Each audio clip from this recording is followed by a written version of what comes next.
علامہ صاحب یہ بھی پوچھنا تھا آپ سے کہ کیا یہ بھی لمٹ ہے کہ کیا مرد ہی صرف قربانی کر سکتے ہیں، عورتیں بھی کر سکتی ہیں اس حوالے سے؟ قربانی عورتیں بھی کریں جن پر قربانی فرض ہے، جس طرح نماز مرد پر بھی فرض ہے عورت پر بھی فرض ہے۔ ذبح کرنے کی بات آپ کر رہے ہیں، اچھا ذبح کرنے کی بات، چلیے ذبح پر میں آتا ہوں۔ عورت پر فرض نماز فرض ہے، مرد پر فرض ہے، اسی طرح قربانی جس طرح مردوں پر فرض ہے اسی طرح عورتوں پر بھی فرض ہوگی اگر وہ صاحب نصاب ہوں گی۔ تو اب وہ اس کی طرف سے جو قربانی ہے وہ مرد ہی کرے گا، اس کی طرف سے قربانی کون کرے گا؟ مرد کرے گا، یا اس کو مرد پیسہ دے وہ پھر اس میں سے قربانی کرتے ہیں۔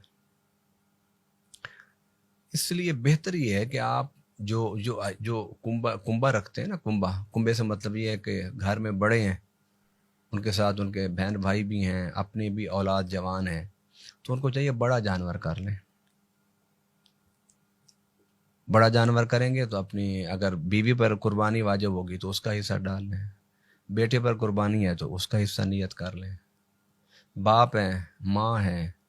ان کی نیت کر لیں، اگر بہو ہے اس کے پاس ہے جمع پونجی اتنی تو اس کی نیت کر لیں۔ فرض کریں اگر زکوٰۃ اگر قربانی مجھ پر فرض ہے اور میرا بیٹا میری طرف سے کر دیتا ہے تو میری قربانی ادا ہو جائے گی، اور اگر میرے بیٹے پر فرض ہے میں بڑا جانور خرید کے اس کا حصہ ڈال لیتا ہوں تو اس کی طرف سے قربانی ہو جائے گی۔